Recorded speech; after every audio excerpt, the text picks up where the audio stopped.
വിശുദ്ധ റമദാനിലെ നോമ്പ് മനുഷ്യ ശരീരത്തിലെ എല്ലാവിധ മാറാരോഗങ്ങളെയും ഇല്ലാതാക്കുമെന്ന് മെഡിക്കൽ സയൻസ് നേരത്തെ തന്നെ തെളിയിച്ച കാര്യമാണ്. എന്നാൽ ഗവേഷകരുടെ നോമ്പിനെക്കുറിച്ചുള്ള ഇപ്പോഴുള്ള കണ്ടുപിടുത്തങ്ങൾ ആരെയും അത്ഭുതപ്പെടുത്തുകയാണ്. റമദാൻ മാസത്തിൽ തുടർച്ചയായി നോമ്പ് പിടിക്കുന്ന ഒരു മനുഷ്യന്റെ മസ്തിഷ്കത്തിലെ കോശങ്ങൾ വയസ്സാകുന്നതെന്നും അതായത് പെട്ടെന്ന് പ്രായമാകുന്നതെന്ന് തടയുന്നുവെന്ന് ശാസ്ത്രജ്ഞർ കണ്ടെത്തി. അതുകൊണ്ട് തന്നെ മനുഷ്യരെ കൊല്ലുന്ന അൽഷിമേഴ്സ് എന്ന മാറാരോഗത്തെ തടയാൻ പരിശുദ്ധമാക്കപ്പെട്ട റമദാനിലെ നോമ്പ് കൊണ്ട് സാധിക്കുമെന്ന് വൈദ്യശാസ്ത്രം പറയുന്നു. ഒരു മാസം നീണ്ടു നിൽക്കുന്ന ഭക്ഷണം കഴിക്കേണ്ട സമയത്ത്, അതായത് പകല് ഭക്ഷണങ്ങൾ പൂർണ്ണമായിട്ട് ഒഴിവാക്കിക്കൊണ്ട് രാത്രി ഭക്ഷണങ്ങൾ കഴിച്ചിട്ട് അതിനെ മേക്കപ്പ് ചെയ്യുന്ന ഒരു ഉപവാസ രീതിയാണ് നോമ്പെന്ന് പറയാം. 24 hours ഉപവാസമല്ല. യഥാർത്ഥത്തിൽ നമ്മൾ എടുത്തു കഴിഞ്ഞാൽ നമുക്ക് മനസ്സിലാക്കാൻ പറ്റും നമ്മളും ഉപവാസത്തിലാണ്. അമേരിക്ക എടുത്തു കഴിഞ്ഞാൽ അമേരിക്കയിലും ഉപവാസമാണ്, കാരണം അവിടെ ഉറങ്ങാണ്. നമ്മൾ രാത്രി 8 മണിക്ക് ഭക്ഷണം കഴിക്കുന്നവരാണെങ്കിൽ രാവിലെയാണ് പിന്നെ ഭക്ഷണം കഴിക്കുന്നതെങ്കിൽ, 8 മണിക്കാണ് ഭക്ഷണം കഴിക്കുന്നത് അല്ലെങ്കിൽ 9 മണിക്കാണ് ഭക്ഷണം കഴിക്കുകയാണെങ്കിൽ നിങ്ങൾ 12 മണിക്കൂർ 13 മണിക്കൂർ നിങ്ങൾ ആ സമയത്ത് ഭക്ഷണം കഴിക്കുന്നില്ല. നോമ്പനുഷ്ഠിക്കുമ്പോൾ ചെയ്യുന്ന എന്താണ്? നമ്മൾ രാത്രി എടുക്കുന്ന ഉപവാസം പകലെടുക്കുകയും നമ്മൾ പകൽ ഭക്ഷണം കഴിക്കാൻ ഉപയോഗിക്കുന്ന സമയം രാത്രിയാക്കുകയും ചെയ്യുകയാണ്. ഈ ഒരു സിസ്റ്റത്തിനെ തിരിച്ചിടുകയാണ് ചെയ്യുന്നത്. 24 മണിക്കൂറിനുള്ളിൽ നോമ്പെടുത്ത ഒരു വ്യക്തിയും നോമ്പെടുക്കാത്ത വ്യക്തിയും തമ്മിൽ കഴിച്ച ഭക്ഷണത്തിൻ്റെ അളവിൽ താരതമ്യം ചെയ്ത് കഴിഞ്ഞാൽ, കലോറിയുടെ അളവിൽ താരതമ്യം ചെയ്ത് കഴിഞ്ഞാൽ നോമ്പെടുത്ത വ്യക്തിയായിരിക്കും കൂടുതൽ കലോറിയുള്ള ആഹാരം കഴിച്ചത്. കാരണം അവർ കഴിക്കുന്നതിൽ മിക്കവാറും എണ്ണയിൽ പൊരിച്ച ആഹാരമായിരിക്കും. ഇപ്പോൾ എണ്ണയിലൊക്കെ കലോറി ജാസ്തിയാണ്. സാധാരണ കാർബോഹൈഡ്രേറ്റ്സ് അരിയിനേക്കാളും ഗോതമ്പിനേക്കാളൊക്കെ ജാസ്തിയാണ്. നമ്മൾ കാലാകാലമായിട്ട് ദിവസം ശീലിച്ച രീതിക്കനുസരിച്ച് നമ്മുടെ ഒരു ബയോ ക്ലോക്ക് ഉണ്ട്, അത് സെറ്റ് ചെയ്തിട്ടുണ്ടാവും.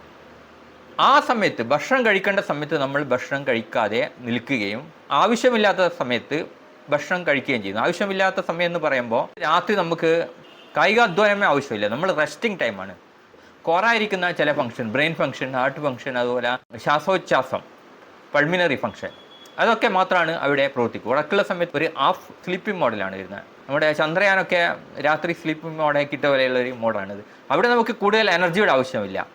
നമുക്ക് ആവശ്യം പകലാണ് നമ്മൾ എല്ലാ വർക്കുകളും ചെയ്യുന്നത്. നമ്മുടെ നടത്തമാണെങ്കിൽ ചെറിയ വർക്കുകൾ എല്ലാം ചെയ്യുന്ന പകലാണ്. ഉണർന്നിരിക്കുന്ന സമയത്ത്, കാലാവസ്ഥ ചൂടുള്ള സമയത്ത് മെറ്റബോളിസം കൂടും, അപ്പോൾ കൂടുതൽ എനർജി ആവശ്യമാണ്.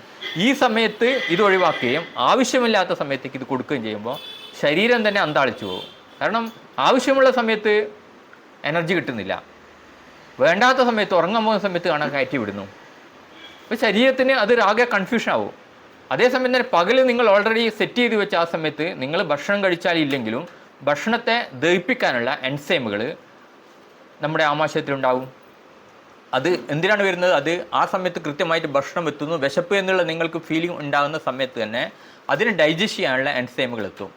എന്തിനാണെന്ന് വെച്ചാൽ ഭക്ഷണത്തിനെ വിഘടിപ്പിക്കാനാണ്. അപ്പോൾ വിശപ്പ് എന്നുള്ള സമയത്ത് നിങ്ങൾ ഭക്ഷണം കഴിക്കുന്നില്ലെങ്കിലും ഈ പറയുന്ന എൻസൈം അവിടെ ഉണ്ടാവും.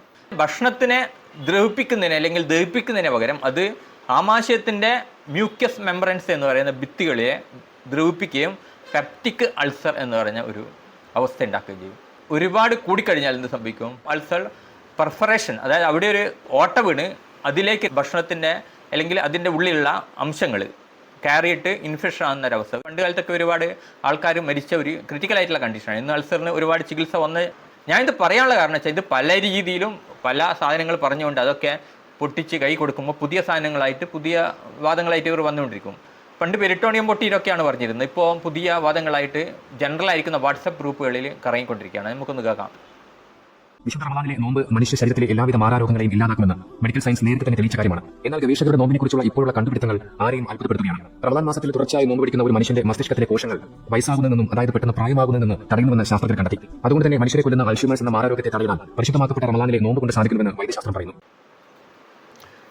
അപ്പോൾ ഇത്തരത്തിലുള്ള പ്രചരണങ്ങൾ തുടർന്നുകൊണ്ടിരിക്കും, ഇനിയും തുടർന്നുകൊണ്ടിരിക്കും. ഇനി പുതിയൊരു സാധനം എടുത്തിട്ട് വരും. കാരണം എന്തുകൊണ്ടാണെന്ന് വെച്ചാൽ ഇത് വരുന്നത്, ഇന്ന് അന്ധവിശ്വാസങ്ങൾക്ക് ശാസ്ത്രത്തിൻ്റെ പരിവേഷം ഉണ്ട് എന്ന് തോന്നിപ്പിക്കുന്ന രീതിയിൽ ശാസ്ത്രത്തിൻ്റെ വാല്യൂ സമൂഹത്തിലുണ്ടല്ലോ. അപ്പോൾ ആ ഒരു വാല്യൂ ഈ അന്ധവിശ്വാസങ്ങൾക്ക് കൊടുക്കാൻ വേണ്ടി ശാസ്ത്രത്തെ കൂട്ടുപിടിപ്പിച്ചുകൊണ്ട് ഇത്തരത്തിലുള്ള ശാരീരിക പീഡനപരമായിരിക്കുന്ന ആചാരങ്ങൾ അനുഷ്ഠിപ്പിക്കാനുള്ള ശക്തി കൂട്ടാൻ വേണ്ടിയിട്ടാണ് ഇത്തരം പ്രചരണങ്ങൾ നടത്തുന്നത്. അതായത് ജനങ്ങൾക്കിടയിൽ ശാസ്ത്രാബോധം കാര്യമായിട്ടില്ല. അപ്പോൾ ശാസ്ത്രത്തിൻ്റെ പേര് പറഞ്ഞുകൊണ്ട് ശാസ്ത്രം സംഭവമാണെന്നറിയാം. കാരണം കൊറോണ ഒക്കെ വന്ന സമയത്ത് ആരും തന്നെ പള്ളിയിലോ അമ്പലത്തിലോ പോയിട്ട് പ്രാർത്ഥിച്ചിട്ടോ അല്ലോ ഒന്നും ഇത് മാറണമെന്ന് പ്രാർത്ഥിച്ചിട്ടില്ല. ഏതെങ്കിലും ഒരു പുരോഹിതനോ ഏതെങ്കിലും ഒരു മൊയിലിയാറോ ഏതെങ്കിലും ഒരു അച്ഛനോ ഈ സാധനത്തിന് ഒരു പരിഹാരം കണ്ടുപിടിക്കുമെന്ന് ആരും പ്രതീക്ഷിച്ചിട്ടില്ല. എല്ലാവരും നോക്കിയത് ശാസ്ത്ര സമൂഹത്തിലാണ്. അപ്പോൾ ശാസ്ത്രത്തിൻ്റെ സമൂഹത്തിൽ അറിയാതെ വാല്യുണ്ട്. അന്ധവിശ്വാസങ്ങൾ നിങ്ങൾ അഭിരമിക്കുമ്പോഴും അവസാന പ്രതീക്ഷ ശാസ്ത്രമാണ് എന്നുള്ളത് എല്ലാവർക്കും അറിയാം.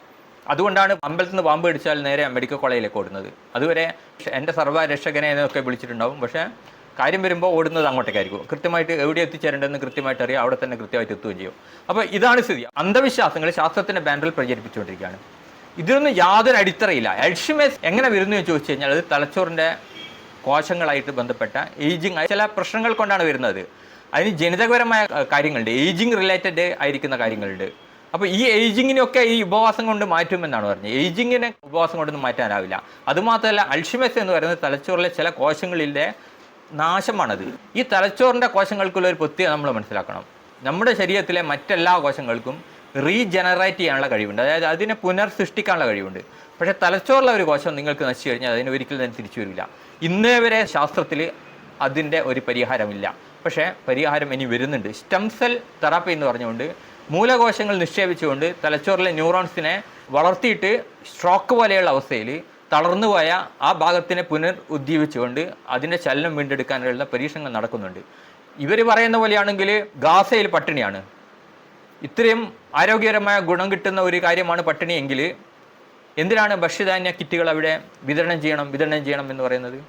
ആവശ്യമില്ലല്ലോ. കാരണം അൽഷിമേഴ്സ് പോലെയുള്ള രോഗങ്ങൾ ഇന്ന് ചികിത്സയില്ലാതെ കഷ്ടപ്പെട്ടാണ്. ഗാസ പോലെയുള്ള സ്ഥലങ്ങളിലും മറ്റുള്ള പട്ടിണി സ്ഥലങ്ങളിലൊക്കെ തന്നെ എന്തിനാണ് ഭക്ഷണപ്പൊതി വിതരണം ചെയ്യാൻ ആവശ്യപ്പെടുന്നത്?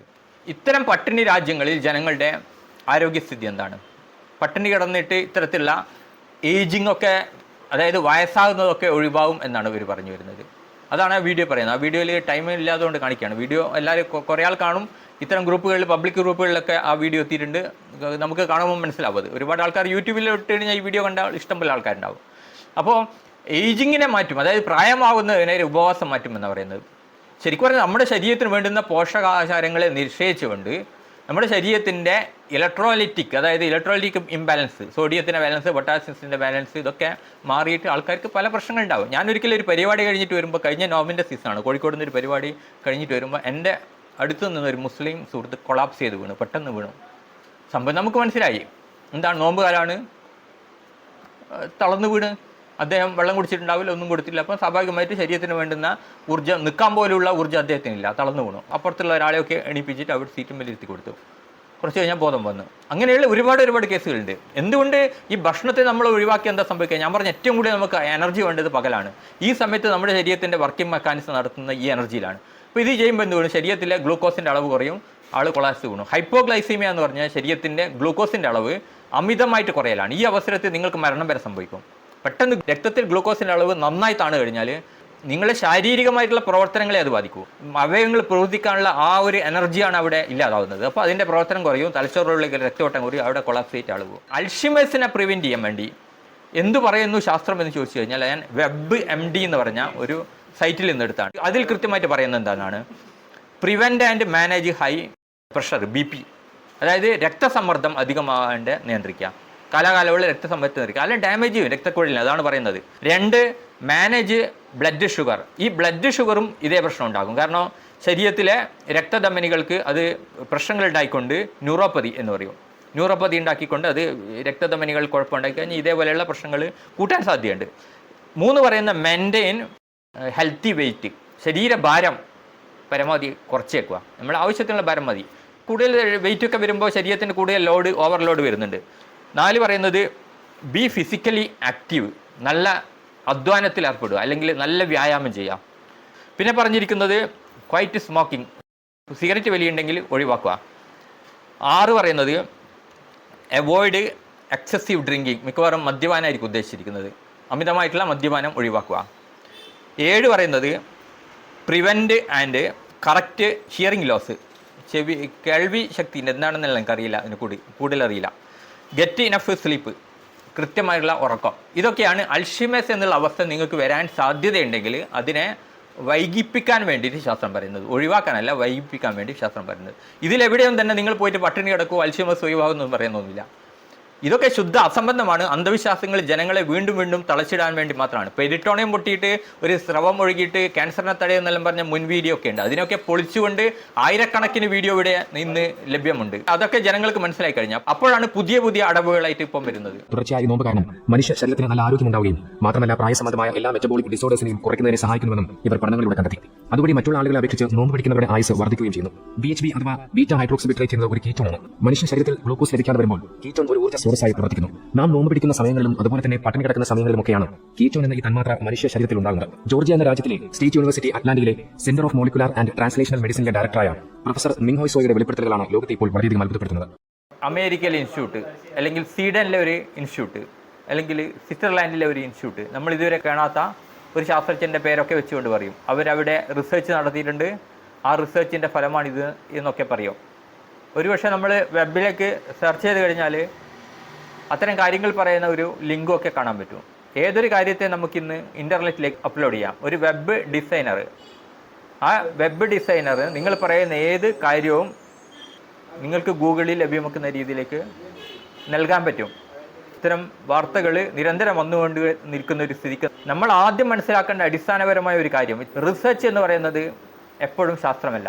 റിസർച്ച് എന്ന് പറഞ്ഞ ഒരു ഗവേഷണം, അതിൻ്റെ മലയാളം, ഒരു ശാസ്ത്ര സ്ഥാപനം ഒരു ഗവേഷണം നടത്തിയിട്ട് അതിൻ്റെ ഒരു റിപ്പോർട്ട് ഇൻ്റർനെറ്റിൽ അപ്ലോഡ് ചെയ്ത് കഴിഞ്ഞാൽ അത് ശാസ്ത്രമാവില്ല. ആ ഗവേഷണ റിപ്പോർട്ടിനെ സയൻറ്റിഫിക്കായിട്ട് പരിശോധിച്ചിട്ട് ശാസ്ത്ര സമൂഹം അത് ശരിയാണെന്ന് തെളിവിൻ്റെ അടിസ്ഥാനത്തിൽ ബോധ്യപ്പെട്ട് കഴിഞ്ഞാൽ മാത്രമാണ് അത് ശാസ്ത്ര വസ്തുതയുടെ ഭാഗമാവുക. ഒരുപാട് കപടശാസ്ത്രങ്ങൾ, ശാസ്ത്രീയപരമായ അംഗീകാരമില്ലാത്ത റിസർച്ച് നടത്തിയിട്ട് ഇന്നേ നിഗമനത്തിലെത്തി എന്ന് പറഞ്ഞുകൊണ്ട് വരുന്ന ഒരുപാട് റിസർച്ചുകൾ നമുക്ക് ഇൻ്റർനെറ്റിൽ സെർച്ച് ചെയ്താൽ കിട്ടും. പക്ഷെ അതൊന്നും സയൻസ് അല്ല. മതത്തിനെ പ്രൊമോട്ട് ചെയ്യാൻ വേണ്ടിയിട്ട് ഇത്തരം ആൾക്കാരെ പുതിയ കാര്യം എന്നുള്ള രീതിയിൽ, അതായത് ഇതുവരെ പറഞ്ഞ കാര്യങ്ങളിൽ നിന്ന് മാറിയിട്ട് യുവാക്കളെ ആകർഷിക്കുന്ന ഹെൽത്ത് ബെനിഫിറ്റിൻ്റെ കൂട്ടത്തിൽ ഏജിങ്, അതായത് നമ്മൾ പ്രായമാവുന്നത് വരെ റംസാൻ ഉപവാസം ദീർഘിപ്പിക്കുമെന്നും മനുഷ്യനെ ഏറ്റവും കൂടുതൽ ഭയപ്പെടുത്തുന്ന രോഗാവസ്ഥയായിരിക്കുന്ന അൽഷിമേഴ്സ് ഡിസീസ് അതുപോലും ഉണ്ടാവില്ല എന്ന് പറയുകയാണ് ചെയ്യുന്നത്. എന്താണ് അൽഷിമേഴ്സ് ഡിസീസ് എന്ന് നിങ്ങൾ ആദ്യം മനസ്സിലാക്കണം. മറവി രോഗം. ഈ മറവി രോഗം എന്ന് പറയുന്ന ഈ രോഗം നമ്മൾ തന്നെ മറന്നു പോവാണ്. പേര് പോലും ഒരാൾ മറന്നു പോകുന്ന ഒരവസ്ഥ. അൽഷിമേഴ്സിൻ്റെ തുടക്കം എന്താണ്? ആ തുടക്കത്തിൽ അതിൻ്റെ ലക്ഷണം എന്ന് പറയുന്നത് റീസെൻറ്റ് മെമ്മറി ലോസ് ആണ്. അതായത് നിങ്ങൾ അടുത്ത കാലത്ത് ചെയ്ത ഒരു കാര്യം മറന്നു പോകുന്നു. അതേസമയം തന്നെ നിങ്ങൾ ജനിച്ചിട്ട് 2ാം വയസ്സിൽ ചിലപ്പോൾ നിങ്ങൾ അമ്മയൊക്കെ അടിച്ചതിനെ പറ്റി കൃത്യമായിട്ട് ഓർമ്മയുണ്ടാവും. അടിച്ച വടീൻ്റെ കളർ പോലും ഓർമ്മയുണ്ടാവും. അതായത് അടുത്ത കാലത്തുള്ള സംഭവങ്ങൾ മറന്നു പോവാണ്. ഭക്ഷണം കഴിച്ച് ഓർമ്മയില്ല, പിന്നെയും ഭക്ഷണത്തിന് പോയിരിക്കുകയാണ്. വീട്ടിൽ ജനലടച്ചു, പിന്നെയും പോയിട്ട് നോക്കുകയാണ് ജനലടച്ചിരുവെന്ന്. അവസാന ഘട്ടത്തിൽ സ്വന്തം പേര് പോലും സ്വന്തം മക്കളെ പോലും ഞാനാരാണെന്ന് ചോദിക്കുന്ന അവസ്ഥയിലേക്ക് മാറുന്ന ഒരു ഭീകരമായ ഒരവസ്ഥയാണ് അൽഷിമേഴ്സ് ഡിസീസിനുള്ളത്. ആ ഒരു ഭയാനകരമായ അവസ്ഥയെ മുതലെടുത്തുകൊണ്ട് ഇതൊക്കെ ഒഴിവാക്കാൻ വേണ്ടിയിട്ട് റംസാൻ നൊയമ്പിന് പറ്റും എന്നുള്ള രീതിയിൽ ശാസ്ത്രവിരുദ്ധമായ കാര്യങ്ങൾ പ്രചരിപ്പിച്ചുകൊണ്ട് മത അന്ധവിശ്വാസങ്ങളിലേക്ക് ആധുനിക കാലഘട്ടത്തിലേക്ക് ആൾക്കാരെ ആകർഷിച്ചുകൊണ്ടിരിക്കുകയാണ്. പ്രായം കൂടുന്നത് ഇല്ലാതാവും. രക്തധമനികൾ എങ്ങനെയാണ് പ്രായമാകുന്നത്? നമ്മുടെ ശരീരത്തിൽ ഒരു കീറ്റോൺ ഉണ്ട്. ശാസ്ത്രം ഉദ്ധരിക്കുന്ന വേർഡുകൾ ഉപയോഗിച്ചുകൊണ്ട് ശാസ്ത്രബോധം കുറഞ്ഞ ജനങ്ങളെ അല്ലെങ്കിൽ സമൂഹത്തെ തെറ്റിദ്ധരിപ്പിക്കാം. കീറ്റോൺ ഉണ്ട്, ഒരു കീറ്റോൺ ഉൽപ്പാദിപ്പിക്കപ്പെടുന്നു, അത് രക്തധമനികൾ ഇങ്ങനെയാണ് പ്രവർത്തിക്കുന്നതെന്നൊക്കെ പറഞ്ഞ് അങ്ങോട്ട് തട്ടും. എന്താണ് കീറ്റോ ഡയറ്റ് എന്ന് പറഞ്ഞപ്പോൾ ഉണ്ടായിരുന്നു? എന്താണ് കീറ്റോ ഡയറ്റ് എന്ന് പറഞ്ഞാൽ LCHF, low carbohydrates high fat. ഒരുപാട് ആൾക്കാർ ഇതൊക്കെ ഉപേക്ഷിച്ചു. കാരണം ഇതിൽ ഒരുപാട് പ്രശ്നമുണ്ട്. നിങ്ങൾക്ക് കാർബോഹൈഡ്രേറ്റ്സ് കുറച്ച് കഴിഞ്ഞാൽ നിങ്ങൾക്ക് തടിയൊക്കെ കുറക്കാൻ പറ്റും. പക്ഷേ ഈ പറയുന്ന കീറ്റോ ഡയറ്റ്സിൽ കൊഴുപ്പിനെ വിഘടിക്കുന്ന മെക്കാനിസം എന്ന് പറയുന്ന മെയിൻ മെക്കാനിസം അല്ല നമ്മുടെ, അത് രണ്ടാമത്തെ മെക്കാനിസം ആണ്. നമ്മുടെ ശരീരത്തിൽ കാർബോഹൈഡ്രേറ്റ്സ് അല്ലെങ്കിൽ ചോറൊന്നും കിട്ടാതെ പട്ടിണി കിടക്കുന്ന അവസ്ഥയിൽ നമ്മുടെ ശരീരത്തിലെ കൊഴുപ്പിനെ തന്നെ എടുത്തുകൊണ്ട് വിഘടിച്ചുകൊണ്ടാണ്, അതിൽ നിന്നുണ്ടാകുന്ന കീറ്റോൺസിനെ വിഘടിച്ചുകൊണ്ടാണ് ഊർജ്ജമാക്കി മാറ്റുന്നത്. ഇത്തരത്തിലുള്ള ഭക്ഷണ രീതി ഒരു നല്ല തടിയുള്ള ഒരു വ്യക്തിയെ സംബന്ധിച്ചോളം പെട്ടെന്ന് തടി കുറക്കാൻ വേണ്ടി ഡോക്ടർമാർ സജസ്റ്റ് ചെയ്യുന്ന ഒരു കാര്യം മാത്രമാണ്. അത് ലോങ് ടേമിൽ ഉപയോഗിക്കേണ്ട ഒരു കാര്യമല്ല. ഒരുപാട് പ്രശ്നങ്ങൾ അതിലുണ്ട്. ആദ്യമായിട്ട് മനസ്സിലാക്കേണ്ടത് അതിൽ LDL കൊളസ്ട്രോൾ കൂടും. LDL മാത്രമല്ല ട്രൈഗ്ലിസറൈഡ് കൂടും, ചീത്ത കൊളസ്ട്രോൾ കൂടും. കാരണം നിങ്ങൾ കാലാകാലമായിട്ട് ഇങ്ങനെ കൊഴുപ്പ് കഴിച്ചുകൊണ്ടിരിക്കുകയാണ്. കൊഴുപ്പിൽ നിന്നാണ് ഇതെല്ലാം ഉണ്ടാകുന്നത്. സ്കൂളിൽ പഠിക്കുന്ന കുട്ടിക്ക് വരെ അറിയാം.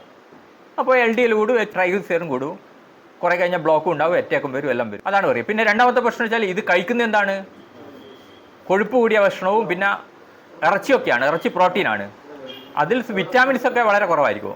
വിറ്റാമിൻസ് ഒക്കെ നിങ്ങൾക്ക് കിട്ടുന്ന പച്ചക്കറിയാണ്. അപ്പോൾ മാൽന്യൂട്രീഷൻ, അതായത് പോഷകാഹാരക്കുറവ്, പിന്നെ നാരിൻ്റെ അംശം കുറവാണ്, കോൺസ്റ്റിപ്പേഷൻ, മലബന്ധം, ഇതൊക്കെ ഗ്രാജുവലായിട്ട് ഇങ്ങനെ വരുമ്പോൾ ആൾക്കാർ സ്വാഭാവികമായിട്ട് അതിൽ വിട്ടുപോകും. പിന്നെ നമ്മുടെ ശരീരത്തിലെ പ്രായമായിട്ട് ബന്ധപ്പെട്ടുകൊണ്ട് എന്താണ്, നമ്മുടെ കോശങ്ങളുടെ വിഭജനമായിട്ട് ബന്ധപ്പെട്ട് കോശങ്ങളുടെ വിഭജനത്തിനെ നിലനിർത്തുന്നത് ഒരു പരിധിവരെ കഴിഞ്ഞാൽ ഒരു കോശം മരിക്കണം. ആ മരിക്കുന്നത് ടിലോമിറസ് എന്ന് പറയുന്ന അതിൻ്റെ എഡ്ജിലുള്ള ഒരു എൻസൈമായിട്ട് ബന്ധപ്പെട്ടാണ്. ആ ഓരോ കോശ വിഭജനത്തിലും ടിലോമിറൻസ് എന്ന് പറയുന്ന ആ എഡ്ജിൻ്റെ വലിപ്പം കുറയുകയും ഒരു പ്രത്യേക വിഭജനത്തിന് ശേഷം, പ്രത്യേക എണ്ണം വിഭജിച്ചതിന് ശേഷം അത് വിഭജിക്കാൻ പറ്റാത്ത കോശമായിട്ട് മാറുകയും ചെയ്യുന്നു. അങ്ങനെയാണ് നശിച്ചു പോകുന്നത്. അപ്പോൾ ഇതൊക്കെയാണ് ഇതിൻ്റെ കോശ വിഭജനത്തിൻ്റെ മെക്കാനിസം എന്ന് പറയുന്നത്. അല്ലാതെ പട്ടിണി കിടന്നു കഴിഞ്ഞാൽ നല്ല കോശങ്ങൾ ഉണ്ടാവും, രക്തക്കുഴലുകൾ പ്രായമാവില്ല, അത് മരിക്കില്ല. പ്രായമാവുന്നതിൻ്റെ കാരണം എന്താ, ശരിക്കും നമ്മളൊരു കുട്ടിയായിരിക്കുന്ന സമയത്ത് നമുക്ക് കൂടുതൽ കോശങ്ങളുടെ ഉൽപ്പാദനമുണ്ട്, നശിക്കുന്ന കോശങ്ങൾ കുറവായിരിക്കും. നമ്മുടെ ഒരു കുട്ടിയായിരിക്കുന്ന സമയത്ത് നമ്മുടെ ശരീരത്തിൽ നശിക്കുന്ന കോശങ്ങളുടെ എണ്ണം കുറവായിരിക്കും. അതേസമയം തന്നെ പുതുതായിട്ട് ഉണ്ടാകുന്ന കോശങ്ങളുടെ എണ്ണം കൂടുതലായിരിക്കും. ഒരു യുവാവായിരിക്കുന്ന സമയത്തും സംഭവിക്കുന്നു, ഉണ്ടാകുന്ന കോശങ്ങളും നശിക്കുന്ന കോശങ്ങളുടെ എണ്ണം തുല്യമായിരിക്കും. പ്രായമാകുമ്പോൾ എന്ത് സംഭവിക്കുന്നു, നശിക്കുന്ന കോശങ്ങളുടെ എണ്ണം കൂടുകയും ഉണ്ടാകുന്ന കോശങ്ങളുടെ എണ്ണം കുറയുകയും ചെയ്യുന്നു. ഇതിനൊക്കെ കാരണമായിട്ട് ബന്ധപ്പെട്ടത് ഈ ടിലോമിറൻസ് ആണ്. ഇപ്പം ശാസ്ത്രമേഖലയിൽ നടക്കുന്ന ഗവേഷണം അനുസരിച്ചിട്ട് ടിലോമിറസിനെ ഒരു ശാസ്ത്രീയപരമായിട്ടുള്ള ഗവേഷണത്തിലൂടെ ടിലോമിറൻസിനെ കൺട്രോൾ ചെയ്തുകൊണ്ട് ഏജിങ്, അതായത് വാർദ്ധക്യത്തെ പോലും മാറ്റിവെക്കാൻ പറ്റുമെന്നുള്ള രീതിയിലേക്ക് ശാസ്ത്രത്തിൻ്റെ ഗവേഷണ പുരോഗതി നടന്നുകൊണ്ടിരിക്കുകയാണ്.